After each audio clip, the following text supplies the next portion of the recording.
Hi, everyone. My name is Palesa Mosiea. I'm a motivational speaker, entrepreneur, and inclusion activist, all the way from South Africa. And I'm here at Inclusive Africa because I love to speak about inclusion and accessibility because I'm a person living with a disability. And also, I'm here to MC the conference and to participate in some of the panel discussions. Wonderful. Okay, so you are the lady with the microphone, right? You're going to be keeping charge, keeping time on everybody. Definitely. And if I say it's done, it's done. If I say it starts, it starts. Yeah, I like you. Sounds like you, Stephen. No, actually, I was going to say we could do with you around here, to be honest. That'd be quite useful around here. Listen, tell us first off how you got into this whole field. You mentioned you have a disability yourself. I do. I was born with albinism, which is lack of pigment in the skin, hair, and eyes.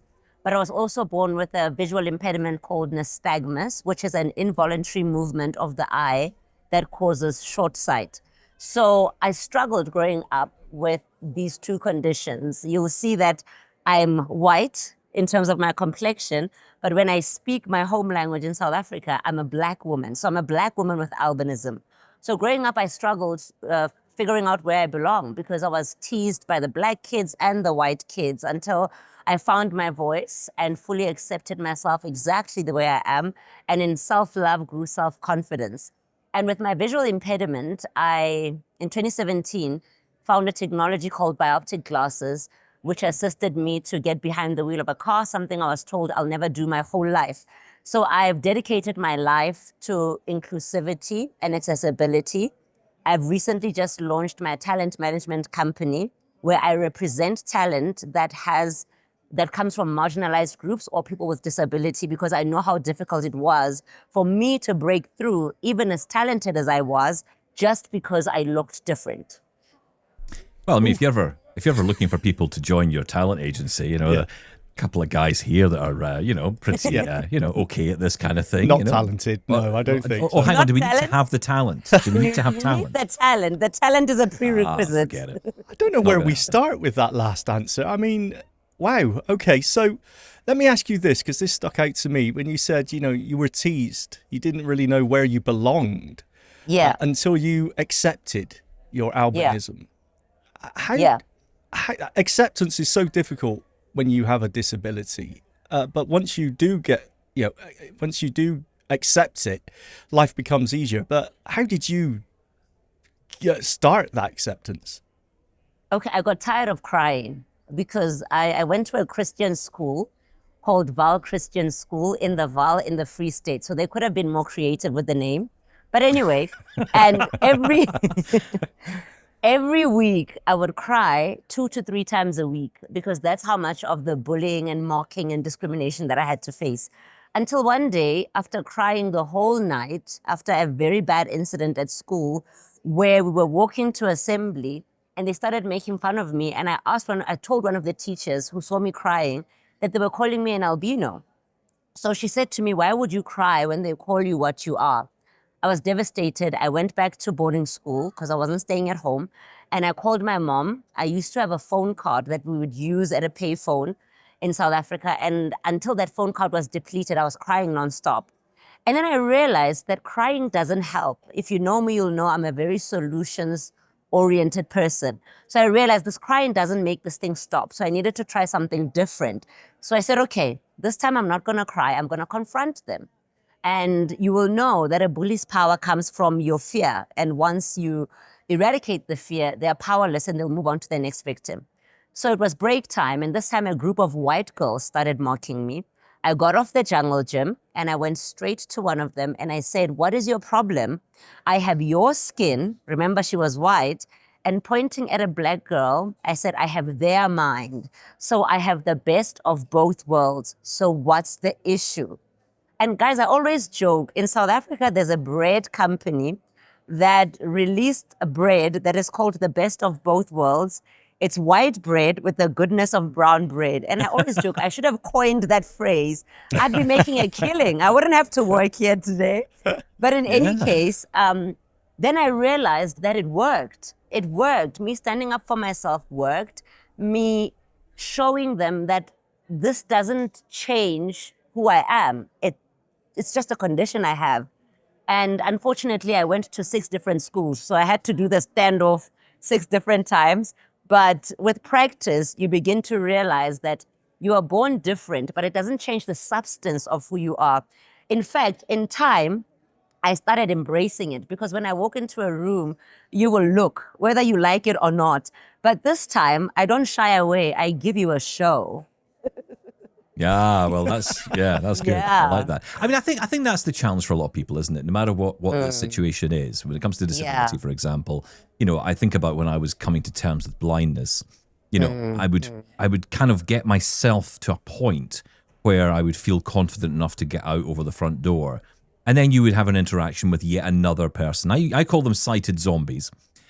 Because there's always another one around the corner, right? You smash through one with advocacy, and then there's another one, and it gets hard. How do you cloak yourself in such a way that allows you to be able to do it time after time, like you said, with the education side of it, with the people around you? How do you keep going? The first thing is you surround yourself with the right voices, starting with your own.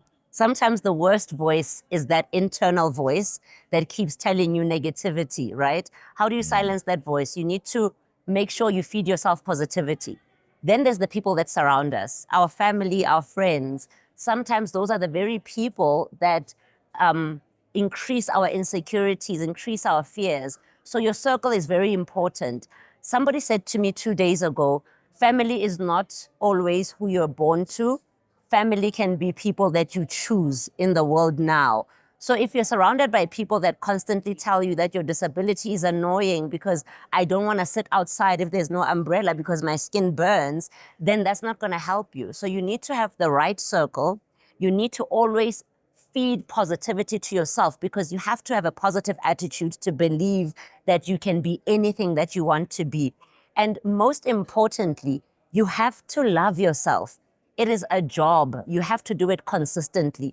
You have to tell yourself every day that I'm worth it. I'm great. I'm unbelievable. I can do anything I put my mind to. I'm created this way for a reason. I have a bigger purpose. You need to affirm yourself on a daily basis. Repetition makes your mind believe.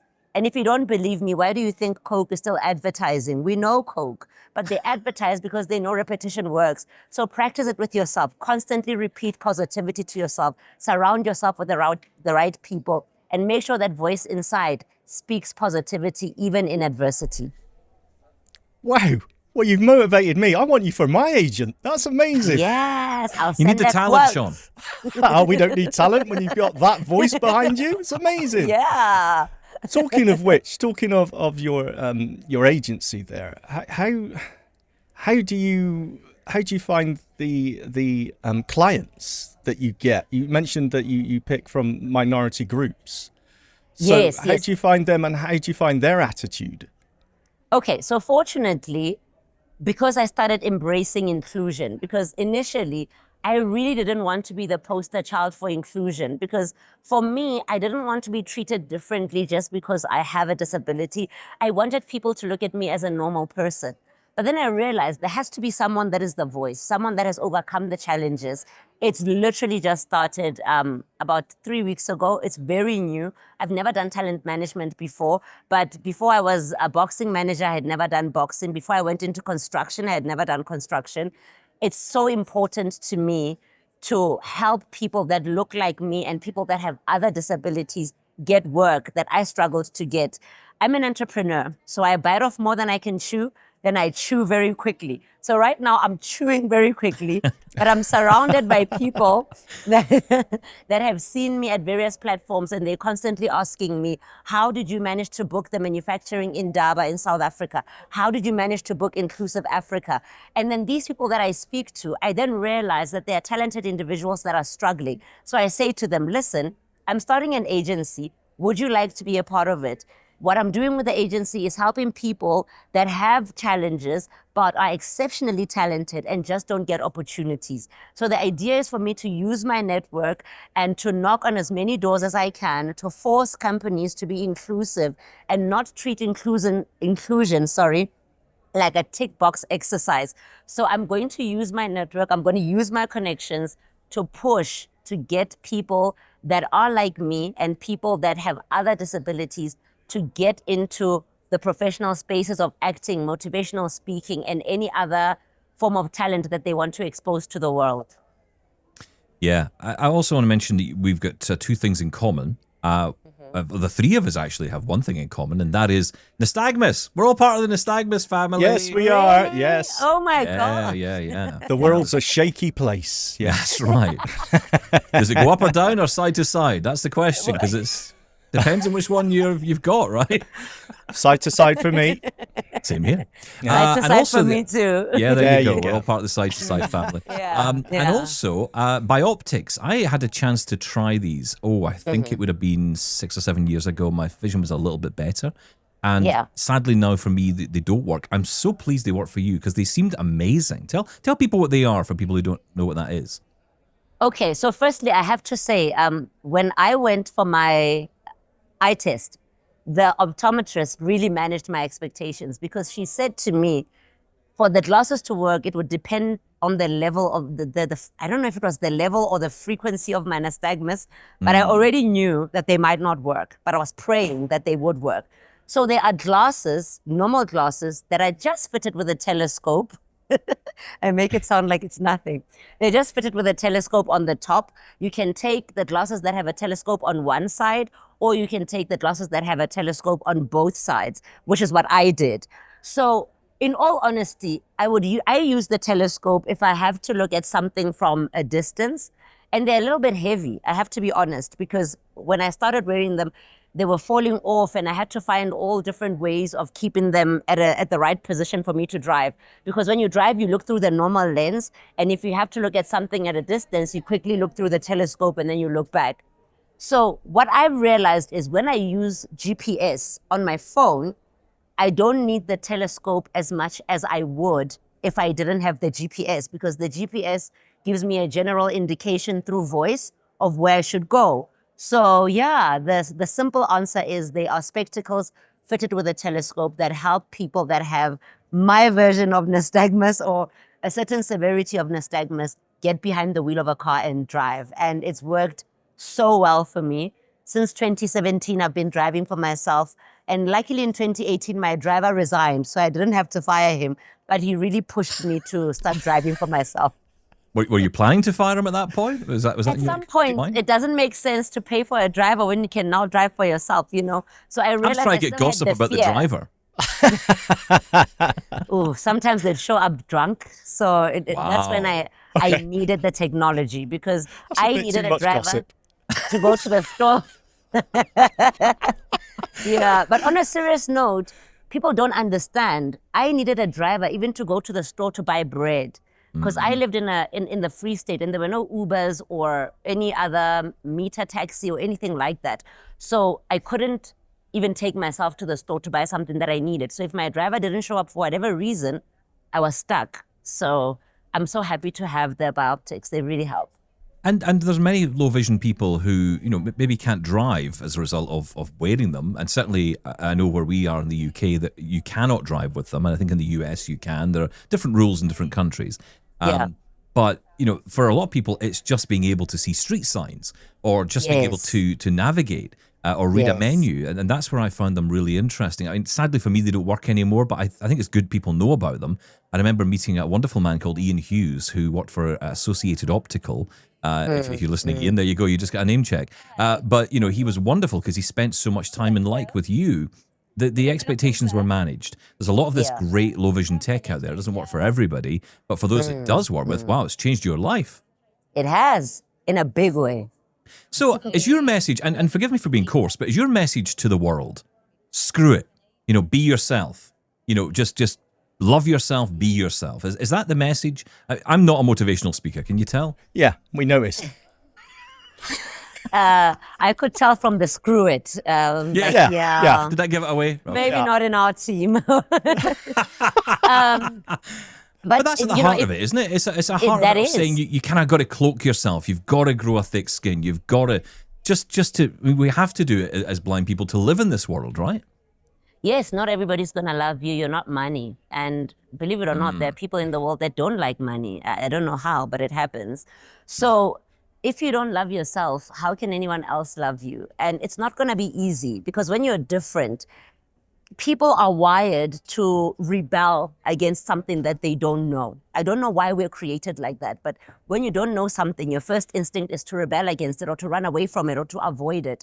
So once you know that, you already expect that the world is not going to receive you the way it would receive anyone else that is, in inverted commas, normal, right? So I made peace with that. And I decided to use my difference as a superpower instead of a disadvantage, you know. So I'm gonna go out. When I go out, I'm gonna look my best, so that when you look, when I said I'll give you a show, it's because I always look my best. There's also a misconception that if you have a visual impediment or a disability, or if you're blind, you don't care what you look like, you know. So I kill those misconceptions. And in any case, you can never be anyone else but yourself.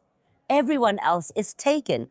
I'm sorry if this is news to you, but I swear everyone else is taken. So you can only be yourself. And no matter what the universe throws your way, it is your choices, not your circumstances, that determine your outcome. The minute you internalize that, because trust you me, as much as you think your situation is horrible, there's someone in a much worse situation than you are, and they still have a positive attitude. So yeah, screw it. Be yourself. There In you the go. words of my host. There you go. I got you to say it. There we go. I feel like I've achieved Yeah. something terrible today. Well done, done. Steve. Yeah. Thank you so much for coming on. I wish you all the best with your future, and with the talent agency as well. And listen, if you ever want, just give us a call. If you ever need Yeah. some Scottish or English talent, just let us know. Thank you so much for having me. And I'll send Bye that then. quote. We'll wait for your call. Thank you so much. Thank you. Take care. Thank you. Bye. You guys are amazing. Thank you.